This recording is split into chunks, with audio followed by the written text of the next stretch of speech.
One.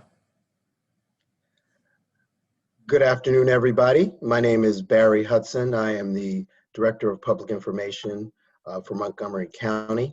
I am sitting in today for our normal host, so hope I don't disappoint. Today is our regular press briefing with our County Executive, Marc Elrich, our Director of Emergency Management and Homeland Security, Dr. Earl Stoddard, and our Health Officer, Dr. Travis Gayles.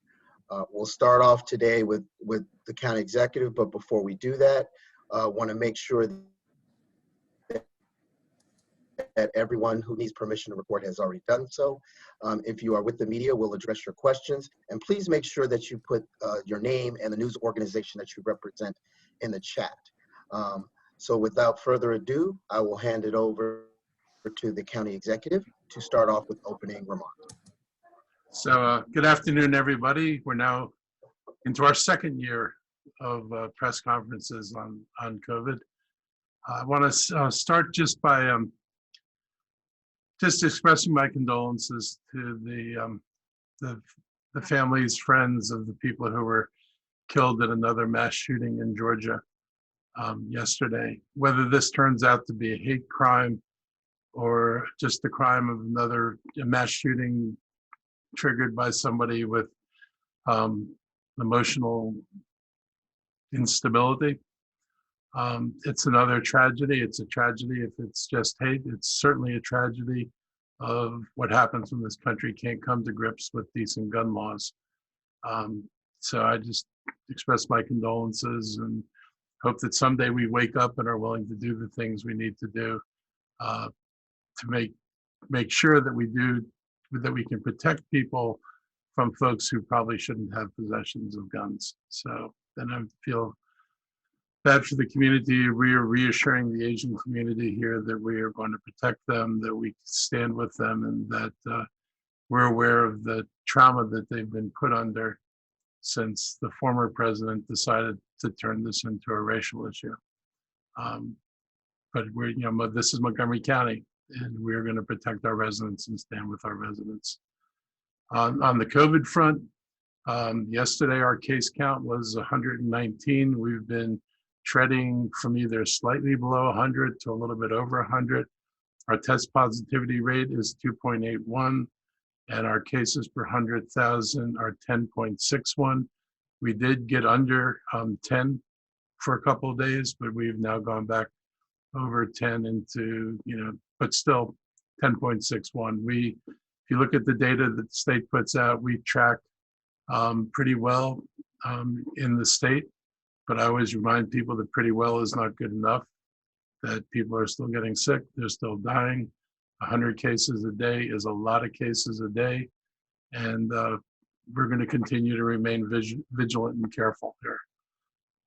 The county has vaccinated 240,000 adults in this county, 30% of our county residents with the first dose, and we've done 11.8% of our county residents with the second dose.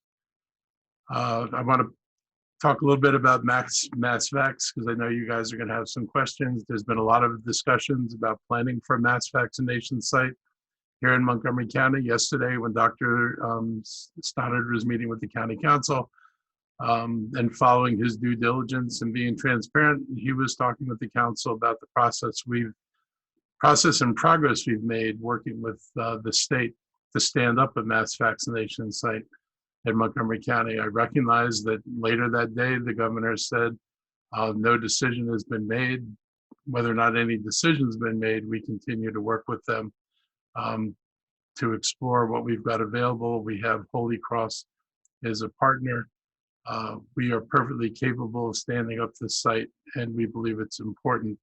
A little factoid, Montgomery County residents, of the 5 places where where county residents have gotten the most vaccines, 3 of them are at mass vaccination sites outside of Montgomery County. That includes Prince George's County and Baltimore City. And just looking at it that way, it's a disservice to residents of those counties It certainly raises racial equity issues because, this is, it's not easy to get to these sites. The mileage, the round trip distance to M&T Stadium from where I am right now in the executive office building is 92 miles. A round trip to Six Flags is 64 miles. The Regency Furniture Stadium is 114 miles. Whereas putting something at the Montgomery College in Germantown, it would be a 20-mile round trip from the bay. We need a site here. It would help create space in these other counties to recognize their county residents. Some of them have not been able to vaccinate as many people as sure they had hoped they could vaccinate. Making sure the county residents can get vaccinated close to home helps make sure that everybody's able to meet their vaccine targets with their population. So we'll continue to work with the state, and we've had some really good partnerships with them on a number of issues so far, and we're hoping we eventually get this resolved. But we are ready, and we're ready to provide the supports, and we've got a hospital partner, and we just need the green light. And frankly, we need the vaccines, and that's not something the governor controls. When the vaccines are there, this is something that's going to be ultimately controlled by the federal government. This is another week for us where we don't have Johnson & Johnson doses, at least not as of yet. So, we've all been looking forward to those doses. They're not here. And the county as a whole, while our health clinics are getting 6,600 doses this week, which has been an improved number, the total number of vaccines coming to all providers in Montgomery County is actually down a bit.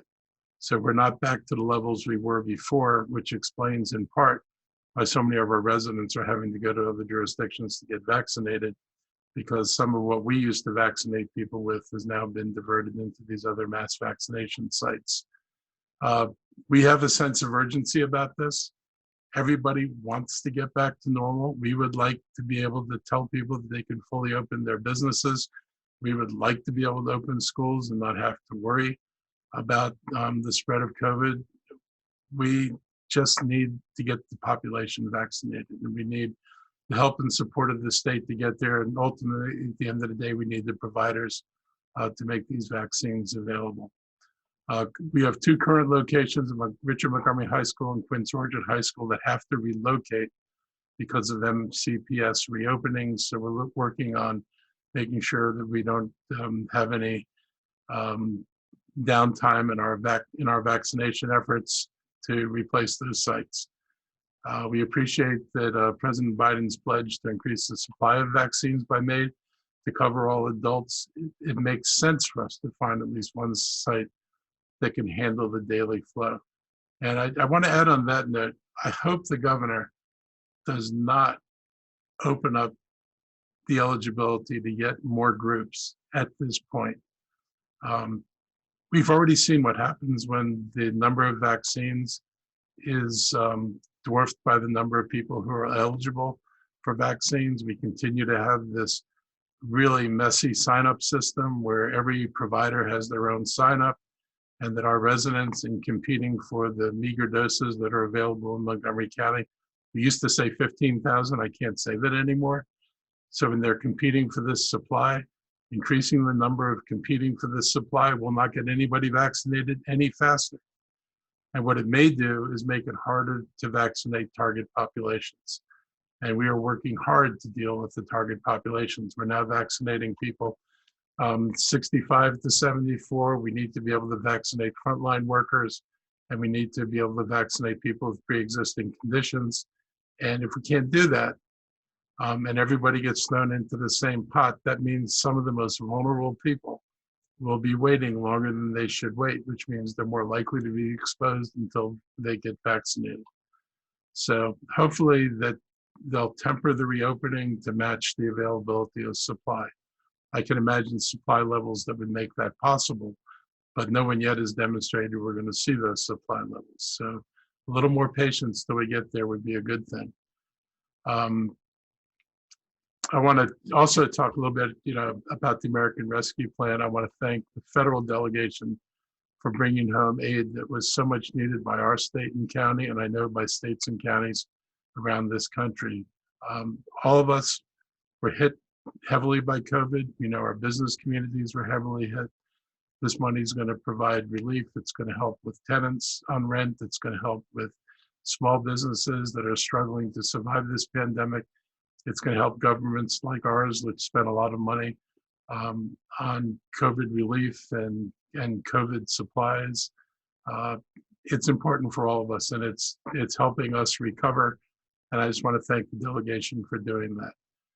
It's going to make a big difference to people and families. And to me, it's one of the most important things that's happened to us. Last thing is, it's St. Patrick's Day coming up. Please be safe. The virus is still here. As much as you're going to be tempted to go out drinking, can you hold that till next year? We really don't need people staying out late and drinking and not practicing social distancing.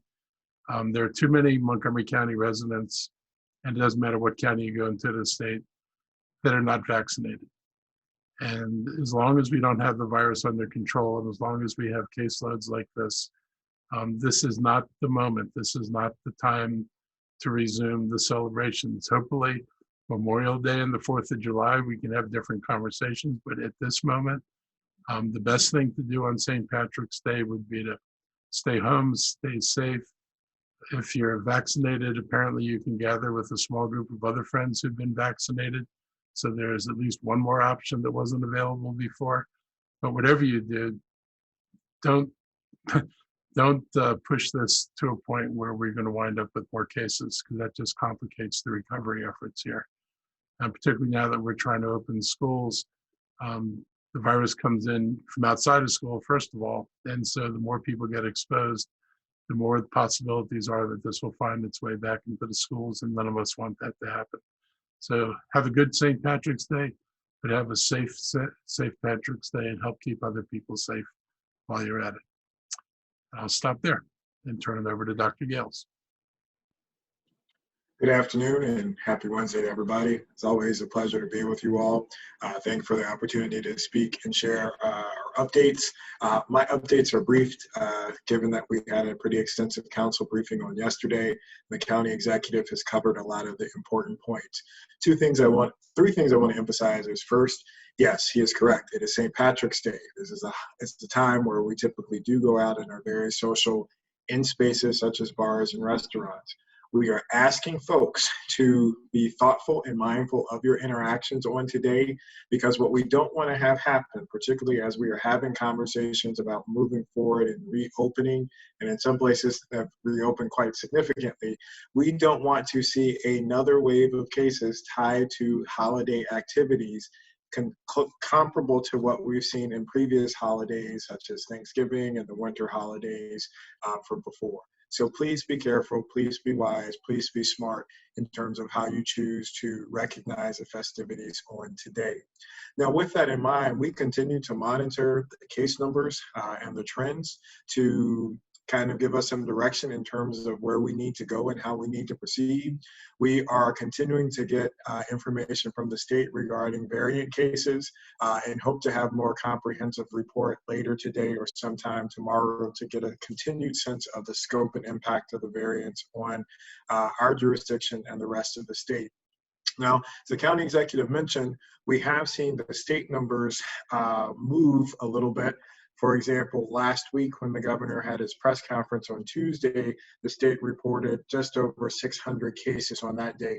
Over the weekend, we did have a number of days where the case count was over 1,000, and this morning that number was in the upper 900s. So we want to be mindful of that, and as the county executive mentioned, on a local level, our test positivity is holding steady, given that we continue to test at a higher clip than the state on average. But the case numbers have gone up slightly. And so we want to, as always, continue to monitor the trends to help advise us in terms of what actions we need to take next. Now, the last thing I would say is related to, and I'm sure that the case numbers get to influence the guidance in terms of how we make recommendations for businesses, sports, athletics, and a number of other things. And I do want to clarify, and I'm sure we're likely to get questions about it, is the guidance from public health related to sporting activities and youth sports have been guided by a number of different sources, including CDC, the Maryland Secondary Sports Association, as well as a number of others, including the American Academy of Pediatrics. Now, even though some of those bodies have taken out risk assessment categories as recently as this weekend, we continue to be concerned about the risks that are associated with those sports.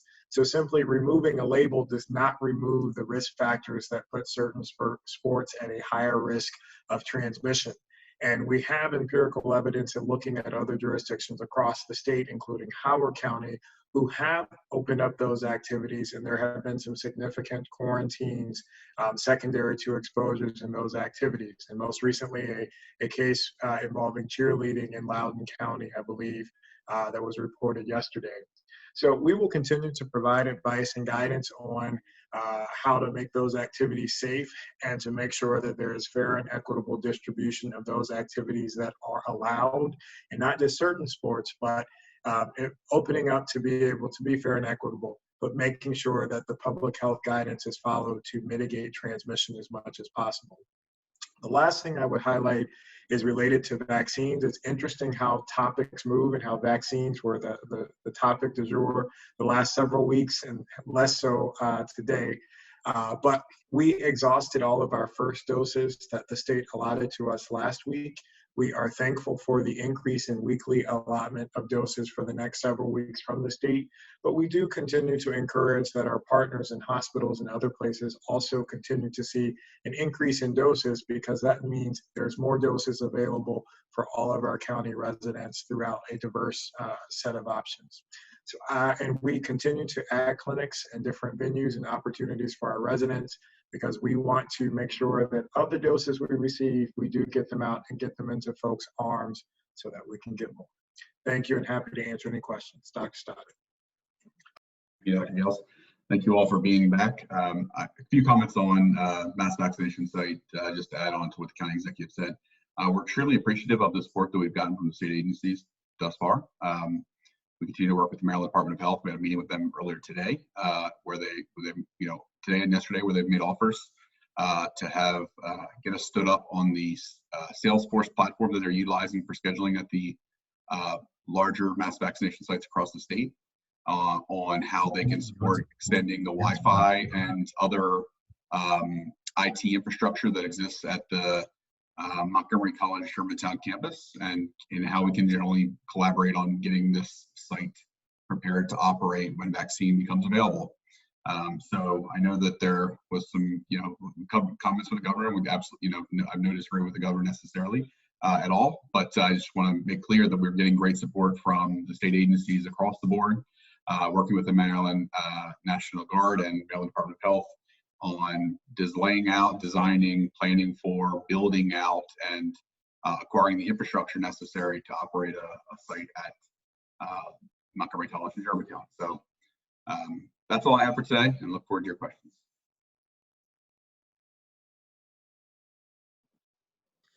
Okay, and as normal, our first question is from Chris Gordon. Thank you very much, Barry. And as you may know, this probably will be the last week I have the first question. I've enjoyed working with all of you over many years. You're all honorable public servants. Having said that, my question is, as far as the mass vaccination center at Montgomery County, Germantown, Dr. Stoddard, you just seem to indicate that that's still being worked on, still a possibility. So if you can clarify what happened and what's likely to, more than that, what's likely to happen if, as I understand it, you will lose Richard Montgomery and Quince Orchard as sites soon. So what do you do? Where do you go? And is there a possibility for a mass vaccination site? Yes, so as we described yesterday to the county council, the relationship that we're looking at the Montgomery College Germantown campus is very different from what the other mass vaccination sites have been across the state. Namely, the state is more looking for partnerships to have with local jurisdictions and health providers to develop sites that the local partners sort of operate that are state supported as opposed to state owned and operated. And so we tried to be clear about that yesterday, and that still remains the case. And so in furtherance of that, I don't think that this Montgomery College Germantown campus operation is, it's going to happen. It's just a matter of how the state views the partnership. In the immediate term, we as the county will be moving operations to that site over the coming weeks. And obviously, in order to expand it out to be what one might call a mass vaccination site, which frankly is not a term that has any sort of real limits on it, we're looking to build a FEMA Type 2 site at the college, which means we have to have the expandable capability of not just offering vaccine there, but also offering a quantity of vaccine with traffic and all those other logistics worked out. And that's really where the state partnership comes in, is they've got the experience and know-how of operating these larger sites across the state, and they can bring to bear a lot of resources, but also technical expertise on how to effectively do that. So we can start operating the site as a county at a much lower capacity and build up as the state becomes more comfortable saying as such to what others might call a mass vaccination site. Okay, but if I can say, the governor in Charles County last week says that both Charles County and Six Flags should be capable of 6,000 doses a day. Montgomery County Department of Health gets something in the range of 4,600 a week. So what you're trying to do is use that as a vaccination, calling it a mass vaccination site, but it's kind of a mini mass vaccination site, is it not? In other words, you just don't have the doses to make that into a vaccination site without the state and the federal government giving you the doses. As the governor alluded to yesterday, there is a significant expectation that the federal government has created that there will be substantially more vaccines available to us over the coming weeks and months, meaning that there will need to be infrastructure in place that is built so that when this surge of vaccine starts to flow down to the state, that the state and in turn the county have these vehicles available to it that are ready to go and ready to ramp up. And so the time to build vaccine capacity is not after the vaccine arrives. And I think that's what the state is recognizing in this partnership method. I know the governor alluded to the fact that they're talking to 4 or 5 counties. That is absolutely accurate. I know that when they were visiting us on Saturday, they said they had additional visits across the state to plan out sites across the state that could be possibilities as well, and that the locations that they look at in counties influence what other sites they look at in other counties because they want to have a geographic distribution of sites. And so yes, I mean this is one of those things where I think that it certainly impacts the way the governor describes this, because he does, he rightfully cannot overcommit the vaccine that he does not have. He cannot say Montgomery County or Frederick County or whomever else he wants to make agreements with, we're going to give you this amount of doses on this date, because he does not know whether he's going to have the doses available to him from the federal government to allow him to do that.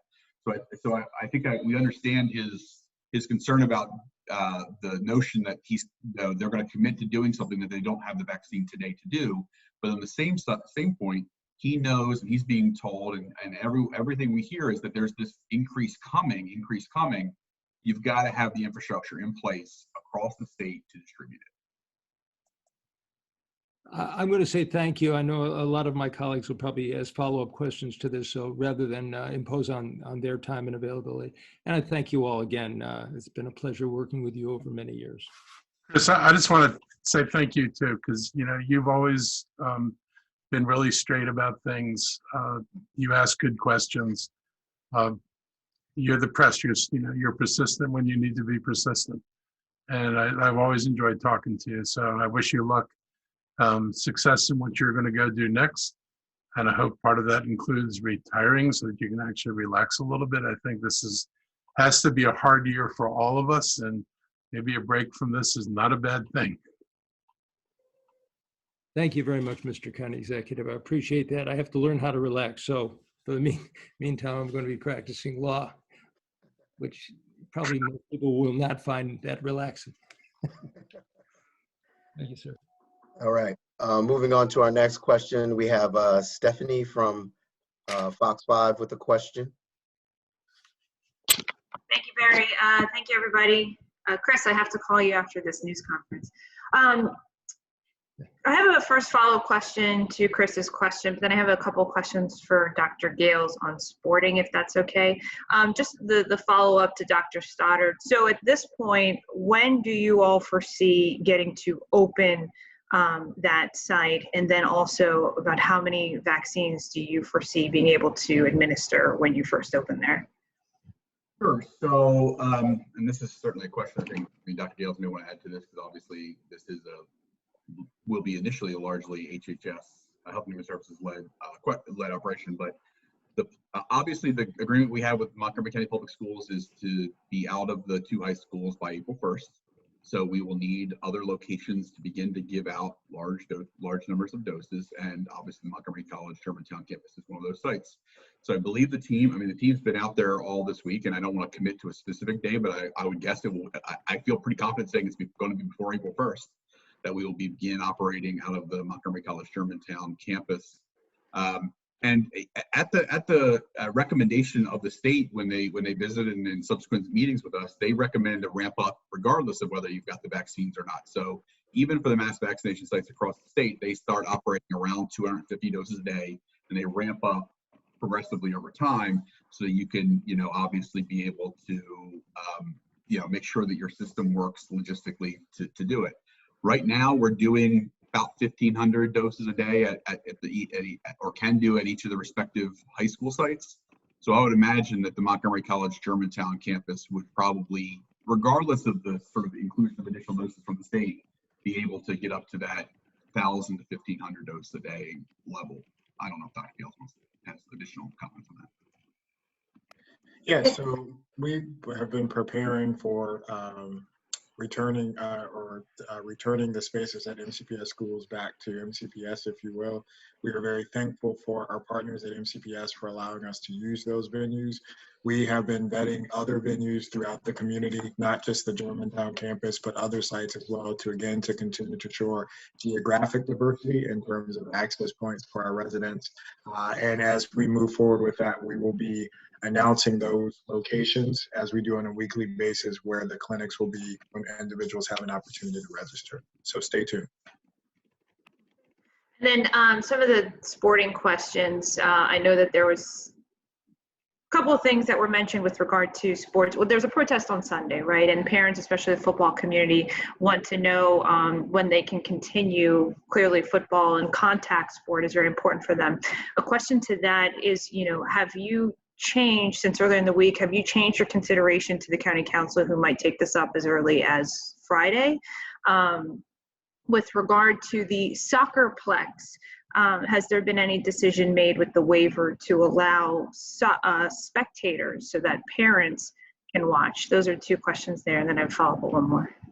So we've been clear about the guidance in terms of the concerns we have about different athletics and sporting activities. And as we stated in the council briefing yesterday, was that if the decision is to move forward on that, we will provide the guidance to ensure that those activities can be done as safely as possible, notwithstanding those concerns. So from my understanding, as council discussed in their briefing yesterday, that they would be reviewing that action on Friday. And we have worked closely with our colleagues from MCPS to discuss what parameters could be put into place to mitigate transmission as much as possible if those activities move forward. Let us be clear also that in our efforts in providing guidance, we're not trying to keep anyone from being able to enjoy activities. We're trying to keep everybody safe. And so while we do understand the passion that folks have around these issues, ultimately that's what motivates and guides the information that we put forward. It has been concerning that when we look at other jurisdictions, again, our neighbor in Howard County, who has opened up football, they have started playing, that there are at least 6 high schools that have been put on quarantine status. And so we want to make sure that in our guidance provided, that we are completely transparent and share those concerns, share the guidance in terms of mitigating protective protocols to be put into place. And one of the things that I want to emphasize that we talked about yesterday is, while we can do everything we can possibly try to mitigate transmission on the field of play, it really is up to our residents to make sure that when they step off the field of play, before they get there, that they do everything they can to stay safe and to prevent coming into contact with COVID-19 so that they're not bringing it onto the field of play and ultimately potentially bringing it into the classroom after those potential exposures. So in summary, I believe council will be taking up action on Friday. We will continue to provide guidance in order to make sure that those activities can be done as safely as possible. And as it currently stands by the order, spectators are not allowed at these different events across the board. What we are concerned about is taking steps to move forward, allowing sports to happen, to give kids the opportunity to do so, and making sure that can be done safely and that there are no concerns or potential transmission within those spaces. And then the next layer of conversation is how do you bring other people within the mix to ensure that that can be done safely and not introduce COVID into the field of play. Then a follow-up question to that. Stephanie, I'm gonna need to, we have a pretty hard stop today. So I'll loop back to you, but I want to get through these other questions first because we have a couple of reporters before as well. So we'll put a pin in that one and we'll come back to you. Okay. Scott Broom. Sure. Hey, you're saying I can't burn any time worshiping at Chris Gordon's feet? That's okay. Correct. All right. I'll worship another time. Okay. So my question's straightforward and it's in the chat. Mr. County Executive, do you believe this vaccine distribution issue has been politicized on the state side of things? And explain, please. Otherwise, if it hasn't, what do you think explains the tension between the state and the county over distributions and mass vax and all the rest of it? Thank you. Well, I mean, the tension from our perspective is, let's see, we're the largest county in the state. We had the most cases. We had the most deaths. I think we're second in cases. We had the most deaths. We were the hardest hit to begin with. And the distribution of vaccine doesn't seem equitable, even if you break it down to percentages of vaccines going to different jurisdictions. So while it's great that our county residents are going to other places and getting vaccinated, the fact that I don't even have, if you were to say, what's my share of vaccines distributed to the county, the number we're getting right now does not make sense. We were getting more money, more vaccines earlier on. We're getting less vaccines now. This is at a time when the state actually had an increase in vaccines. So it doesn't make sense. And from our perspective, it's nice that some of our residents are getting vaccines at other sites. I told you the mileage, but somebody pointed out to me that an Uber ride for the person who doesn't have a car to make this journey is like $100 round trip to some of these places. So it's not accessible. I mean, whatever we're doing ought to be spread out among states so everybody can get access to it through the county. We ought to be able to get access to a mass vaccination site. It may mean that everybody's doses get pinched a little bit in the moment, but supposedly we're heading into a period when there are going to be a lot more vaccines. When that happens, then we need to be able to do the same things that every other jurisdiction is doing. And I'll go back to what I said before. From an equity perspective, it would be helpful if places like Prince George's County and Baltimore could use the vaccines they're getting to vaccinate their residents, and the county residents could get an adequate supply in our own county, that they weren't having to go to other counties to get vaccinated. What's been subtracted from us has been added to other places. So, Mr. County Executive, I mean, does politics explain some of this? What explains it? I mean,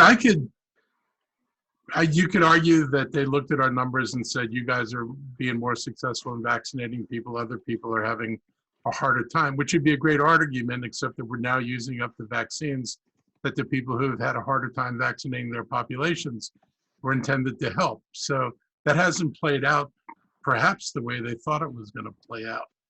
I mean, it's bothersome, but you know, we're not the only county. I've said this before. We've had differences with the governor on some of these things. Other counties have had the same differences.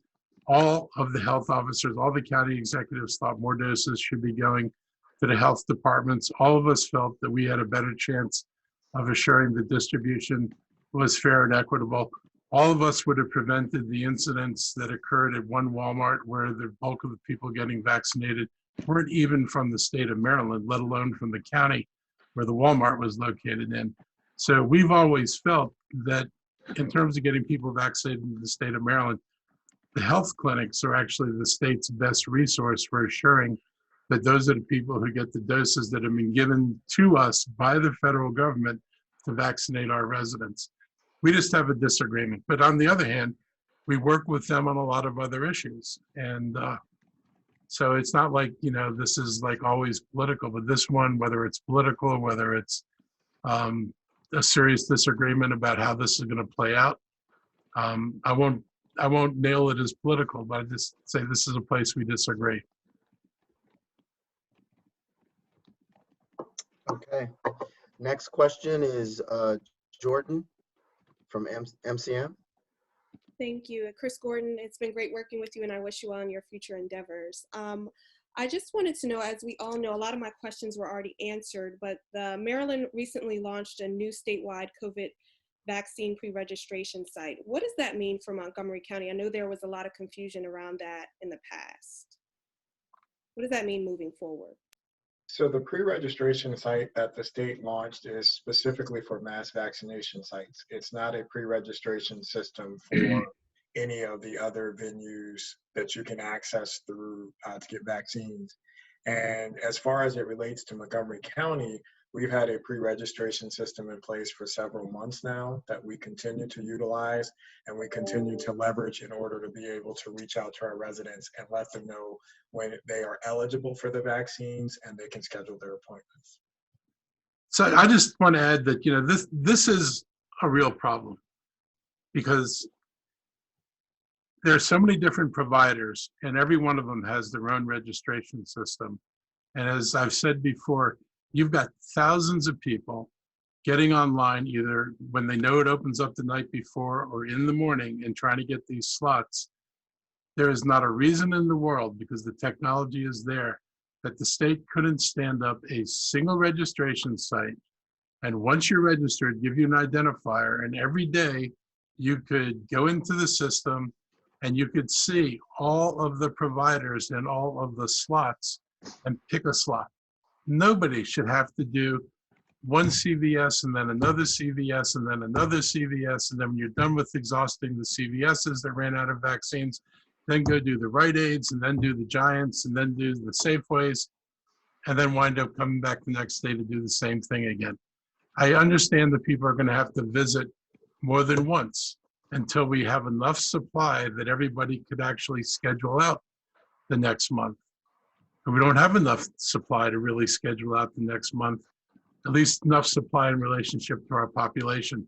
When the moment happens that the state's got enough supply, they need to go to a single system. So everybody just gets in and picks a slot and registers. People can deal with a scheduled appointment that's 2 weeks from now or 3 weeks from now.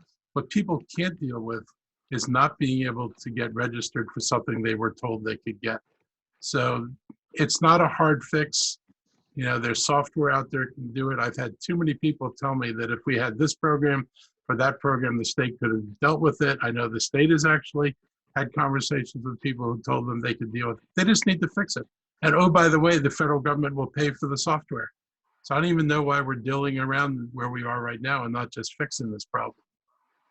Got it. Thank you. Can I have one comment, because I think that when we think about this from what's likely to happen for Montgomery County residents, it's important to recognize that Montgomery County residents, under the free-for-all scheme that the mass vaccination sites have utilized to date, have been very successful in getting slots. And so what pre-registration will functionally mean, and again, we support the idea of pre-registration because it's a lot better for determining equity and all these other things. What's functionally likely going to happen is the names that are selected for pre-registration will probably be will not favor Montgomery County residents in the way that they've been able to make reservations to date. And so functionally what will happen is a reduction in the amount of vaccinated Montgomery County residents over time if the pre-registration system plays out the way you would expect a pre-registration to play out. So again, that lends additional credence to the notion that we need a larger site in Montgomery County to offset what's going to be lost at these other 5 sites across the state that we are no longer going to be disproportionately accessing. Thank you very much. Okay, just want to remind everybody we have a pretty hard stop today at, I believe, 125. So want to make sure we get through all your questions. Next question is for Caitlin from Bethesda Beat. Hi, good afternoon. Question for Dr. Gayles and or Dr. Stoddard about schools. Through the first 2 weeks of face-to-face learning in MCPS, the district has reported with COVID cases and 2 outbreaks. I'm wondering if that's within the bounds of what you would expect, especially noting that only 68 of the schools were open at the time that those cases were reported. And have you seen any evidence of in-school transmission? And do you know roughly how many investigations into COVID-like symptoms you have done thus far? Caitlin, I'd have to get back with you with the more specific information related to the exact number of outbreaks. So happy to follow up with you on that. We don't have a magical number, if you will, of what we would expect to see. I mean, ideally, we would hope to not see any cases involving any investigations or quarantine. But certainly, given our experience that we had when a number of the non-public schools opened last fall, we did see cases, and we knew that this would likely happen, but there's no magical number in terms of what we would expect to see or hope to see. What I will emphasize is that, again, we work very closely with our colleagues at MCPS. They work very closely with our disease control staff to identify, to report the positive cases, and then go through and have a successful contact tracing exercise to be able to identify those who are close contacts and provide the necessary guidance in terms of the next steps and what they need to do to keep the kids and the staff safe. In any evidence, to your knowledge, of in-school transmission between students and staff? Currently, that's part of it. Is I don't have that information in front of me. I don't believe so, but would be happy to follow up with you after this to provide that information. Thank you. Next question is Kate Ryan, and she has a question for Dr. Gayles and Dr. Stoddard. Yes, thank you very much. And because it's St. Patrick's Day, my last name is Ryan, I will take the time to say, Chris Gordon, may the road rise up to meet you. Okay, so questions here for Dr. Stoddard again, and I know the mass vaccination site yet again, but I want to be crystal clear on this. You will set it up on, and the county will set it up on its own initially, but you've already got support from the state. You said you were on the phone with Maryland Department of Health officials this morning. At what point does that open, even if you don't have the added supplies, but as a standalone facility? So as I mentioned, I think answering your other question, obviously our intention is to open it before April 1st, even as it won't be the full, we talked about April 15th having the logistics. It's going to be like we open it and we're adding onto it as it's open. It's not going to, that's the way this is going to work. We're going to get the initial site set up before April 1st and then expand onto it with additional capacity and capability so that we can meet that April 15th timeline for when all of the partners had agreed that we wanted to be able, if the vaccine's available, to do the 3,000 doses a day. That's our goal, is to have every logistics, personnel, traffic flow, all that stuff in line for April 15th for it. If the vaccine is available, we'll be able to do 3,000 shots a day starting that day. Do you have to pull staff from other sites in order to, or would that be simply a shift from Richard, Montgomery, and Quince Orchard? So part of it, we would be shifting from, as Dr. Stoddard mentioned, we would be shifting our operations from some of those other sites to be able to support. And I also want to emphasize is that we are not putting all of our eggs into one basket into Germantown. We are going to stand up vaccine opportunities at multiple other sites as well to be able to increase contact points for our residents to be able to access. Got it. And as a with, reminder, we also are partnering with Holy Cross Health, and so they will be bringing in additional staffing support, supplies, and other things to help support the site as well. So it will not be just the Department of Health and Human Service endeavor, nor will it be just a Holy Cross or a state or whatever. It is meant to be a partnership, which again, based on our conversation with the state, the partnership is defined as people bring durable commitments of resources. They have to actually bring something to the table for it to be a partnership, and that's. got it. Last question, because I know we're short on time. Latino community, there was a town hall last night with a state delegate and Casa of Maryland's Gustavo Torres. What kind of participation are you finding among Latino residents? Do you have more, are you seeing people express more confidence in getting vaccinated and their ability to get vaccinated in the county? From a clinical service delivery standpoint, we certainly appreciate all of those partnerships you mentioned that we've enjoyed pre-COVID as well as through the pandemic. And we continue to explore how we can leverage those resources to increase, again, access points for folks to be able to get the vaccine. As Dr. Stoddard mentioned, we are building infrastructure to be able to absorb a large windfall of doses, hopefully in the near future.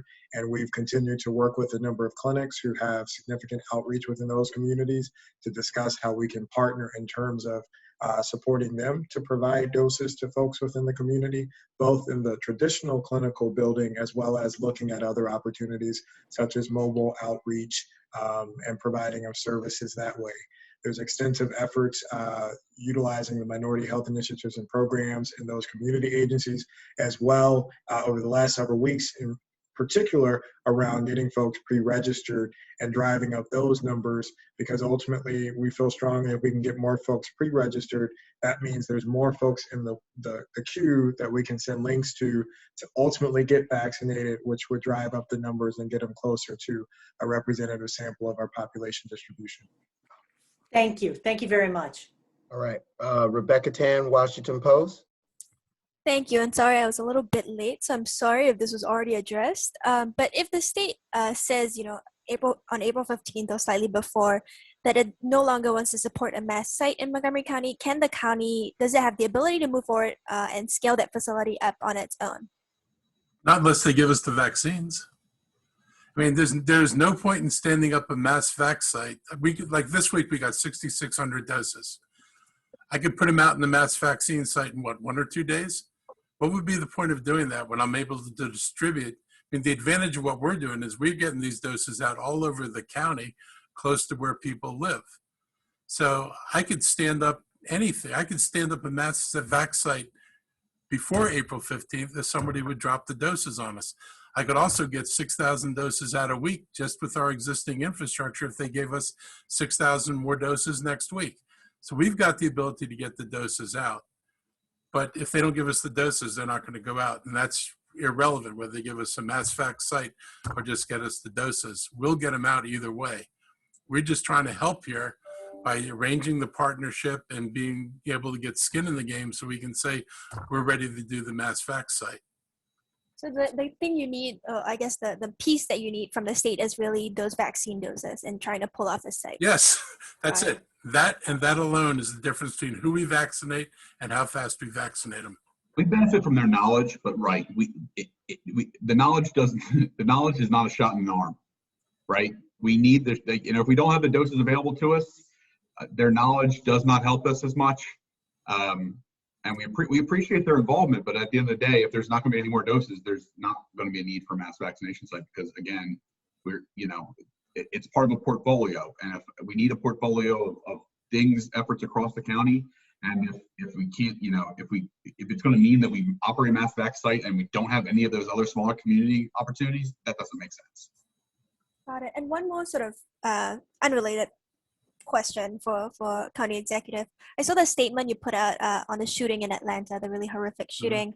You said that the police department is increasing patrol of certain neighborhoods. Can you talk a little bit more about what the county is doing in response to that shooting and what your concerns are here? Well, I guess my concerns are here about everybody's concerns everywhere. There's been an uptick in hate crimes against Asians. There's been an uptick in just generally insulting, degrading behavior by people who, I guess we're influenced by Trump's decision that this was a China disease, which was just an awful thing for him to say, and it just fuels, people's fears of other people. I guess his legacy lingers on. So, we're making sure that, our officers are around communities and available. And we're also talking to the leaders of those communities to let them know that nothing's changed in Montgomery County, that we're going to stand here with them and we're going to make sure that they're safe and that we are aware of the increased pressure they're under, and we're just not going to wait for an incident to happen before we decide it's time to reach out. We're going to be reaching out now. Do you have a They actually sense? knew this before anyway. Right. Do you have a sense, County Executive Elrich, whether there's been an increase in violence against Asian residents in Montgomery County? I know people anecdotally talk about an increase in anti-Asian behaviors, insults. I think there have been a couple of incidents, but mostly on the verbal side of things. That's bad enough. I mean, people should feel comfortable being here. Nobody should feel like that it's okay to experience degradation because somebody is intolerant. So, to the extent that we start, seeing more of that, it's not healthy for everybody in Montgomery County. Once you decide that one person is somebody you don't want to have to deal with, you can extend that to anybody. And that leads to a totally fractured society. And we need to make sure this does not continue down that path. All right. Thank you, everyone. I want to thank you all for joining us. And Chris Gordon, on a personal note, it's been a pleasure working with you over the years. You're a real pro. I thought you were going off to be a haberdasher like your dad. But anyhow, have a good and safe week, everyone. And thank you again. We'll see you next week. Thank you all.